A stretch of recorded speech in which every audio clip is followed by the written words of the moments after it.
Hey everyone, welcome back. Today we're diving into some fascinating relationship facts that might just surprise you. Let's get started. You know, relationships, they're like a box of chocolates. Sometimes you get the sweet nougat, sometimes you get that weird cherry cordial, but either way they keep life interesting, right? I was thinking about this the other day, how we all navigate these crazy connections. And there's actually some science and some, well, just plain interesting observations behind what makes them tick, or sometimes what makes them go thunk. So I've gathered some gems for you. We're talking about laughter, hormones, scandalous, long-distance love, and even what your brain looks like when you're head over heels. It's like a little peek behind the curtain of love and connection, and who doesn't want that? Maybe you'll learn something new about your own relationships, or maybe you'll just have a good chuckle. Either way, I think it's going to be fun. We've got a lot to cover, from the first 4 minutes of meeting someone to how you sleep at night. Grab a comfy seat, maybe a cup of tea, or if you're like me, a giant bowl of something you probably shouldn't be eating before dinner. We're going to explore these little tidbits that make up the big, beautiful, sometimes baffling world of relationships. I'm excited. Are you excited? I can't actually hear you, but I'm going to assume you're all nodding enthusiastically. All right, let's jump right in and see what love, laughter, and lasting bonds are all about. All right, first up, and this one is my favorite, because, well, who doesn't love to laugh? It turns out that couples who laugh together are more likely to stay together. I mean, it just makes sense, doesn't it? If you can find the humor in things, especially when life gets a little bananas. And trust me, it always finds a way to get a little bananas. Then you've got a secret weapon. Sharing a good belly laugh, the kind where you can't breathe and maybe snort a little, that's pure gold. It's like a little inside joke factory that keeps churning out good vibes. Think about it, when you're laughing with someone, you're connecting on a really genuine level. It breaks down walls, eases tension, and creates these fantastic shared memories. It's not just about telling jokes, it's about finding joy in the everyday, being silly together, and not taking yourselves too seriously all the time. So, if you're looking for relationship advice, maybe start by watching a funny movie together or just try to make each other chuckle more often. It's like relationship glue, but way less sticky and much more fun. Go ahead, tickle someone. Metaphorically, of course. Unless they're into that, I don't know your life. Next on our list is something a little more scientific, but don't worry, I won't make you dissect any frogs. We're talking about oxytocin, often called the love hormone or the cuddle chemical. And let me tell you, this little hormone is a powerhouse when it comes to building trust and deepening those bonds. It's released during things like hugging, cuddling, or even just holding hands. So all those little moments of physical affection, they're literally brewing up a love potion in your brain. How cool is that? This hormone plays a crucial role because it helps us feel safe, secure, and connected to our partners. When oxytocin levels are high, we're more likely to trust each other, to feel empathetic, and to generally view our partners in a more positive light. It's like nature's way of saying, hey, this person is good for you, stick with them. So don't underestimate the power of a good hug or a comforting touch. It's not just a nice gesture, it's science, people. It's your body actively working to strengthen your relationship. So go on, get your cuddle on. Now this one might surprise a few of you. We often think of long-distance relationships as being super tough, and they definitely can be. But here's a silver lining. Long-distance couples often have stronger communication than those who see each other every day. I know, right? You'd think being physically apart would make things harder, but it often forces couples to be more intentional with their conversations. When your time together, even virtually, is precious, you tend to make it count. Think about it, you can't rely on just being in the same room or casual daily interactions to feel connected. So what do? You talk, you really talk, you share your days, your thoughts, your feelings, because that's your main lifeline to each other. This can lead to incredibly deep emotional bonds and a level of understanding that some close proximity couples might actually take for granted. It's about quality over quantity. So if you're in a long-distance relationship, take heart. You might just be mastering the art of communication without even realizing it. Okay, let's be real, nobody enjoys arguing. It's stressful, it's uncomfortable, and sometimes you say things you wish you could immediately suck back in with a tiny vacuum cleaner. But here's a comforting thought. Arguments themselves aren't necessarily bad for a relationship. Shocker, I know. What truly matters, according to the experts, is how couples repair things the disagreement. It's all about the bounce back, the reconciliation, the "I'm sorry, you were right about the remote moments." Having disagreements is normal. It means you're two different people with your own thoughts and feelings. Avoiding conflict altogether can actually be worse, like letting things simmer until they explode.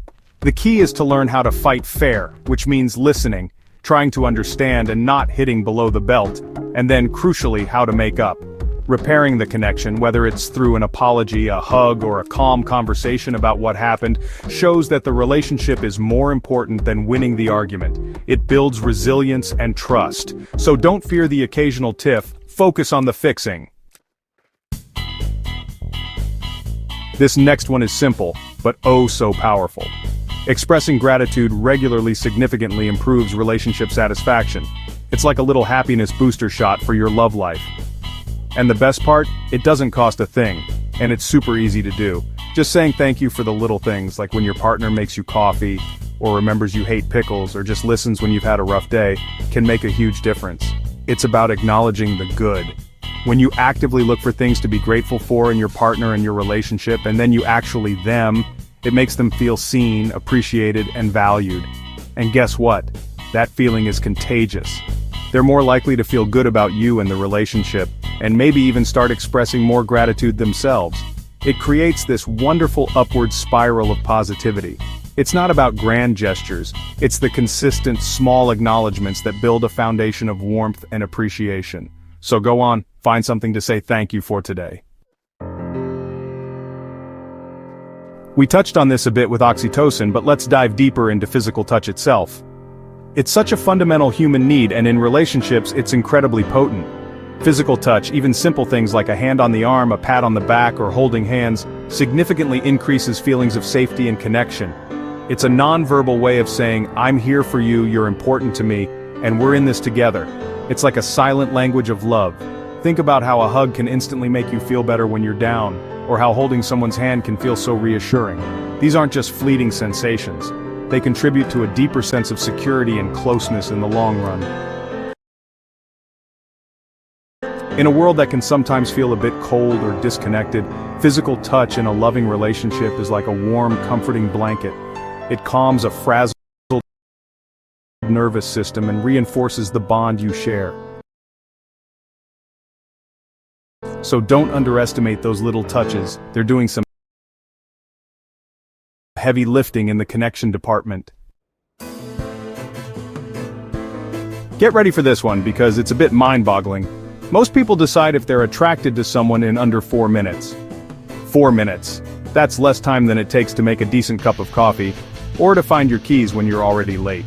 It sounds incredibly fast, almost superficial, right? But there's a lot happening in those initial moments. Our brains are like supercomputers processing a ton of information, from someone's appearance and body language to their voice and even their scent. Now this doesn't mean that love, deep connection, and lasting relationships are built in 4 minutes. Of course not. That takes time, effort, and getting to know the real person. But that initial spark, that first impression of, there's something here, often happens very quickly. It's a reminder of how important those first encounters can be.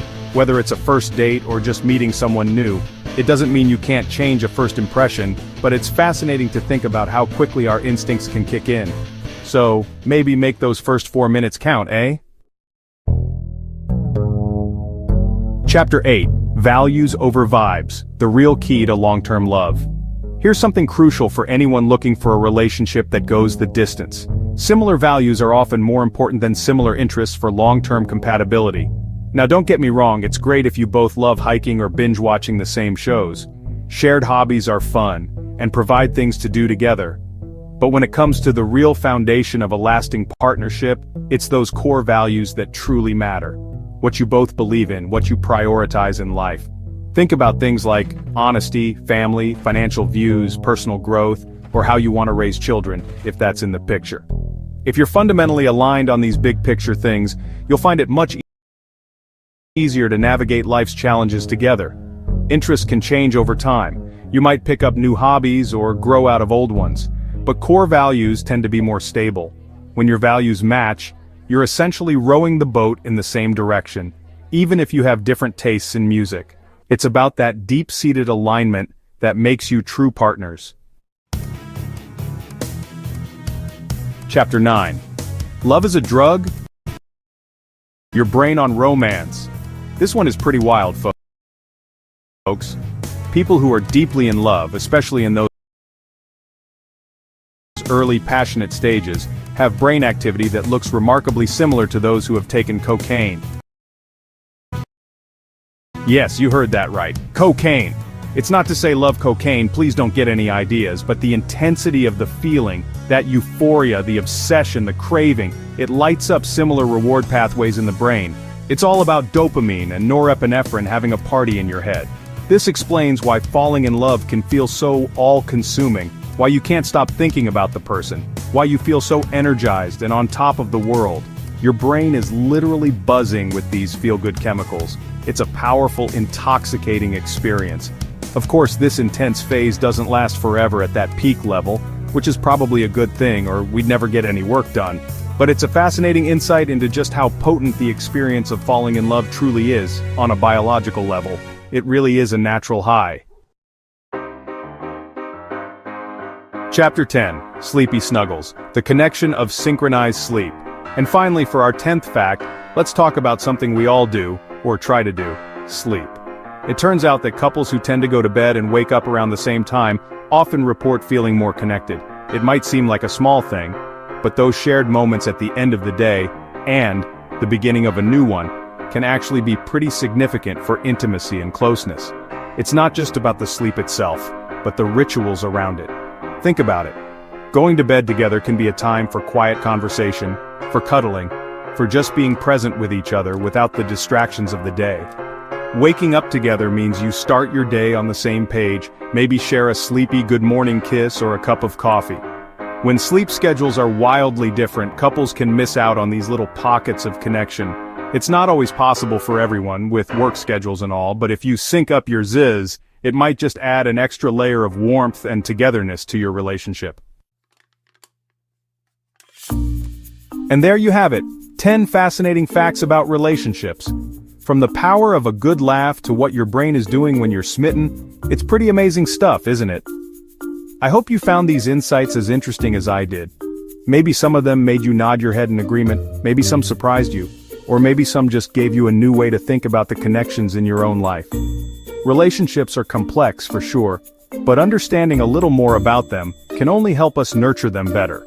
Remember, whether it's sharing a giggle, expressing gratitude, or just holding hands, these little things can make a big difference. It's all about building those bonds, fostering trust, and keeping the love alive and thriving. So take these little nuggets of wisdom and see how they might apply to your world. Maybe try to laugh a little more with your loved ones today, or tell someone how much you appreciate them. You never know the impact it might have. Thanks for tuning in. If you found these facts interesting, don't forget to like, comment, and subscribe for more amazing content. See you next time. And go out there and spread a little love and laughter. The world can always use more of that. Bye, everybody.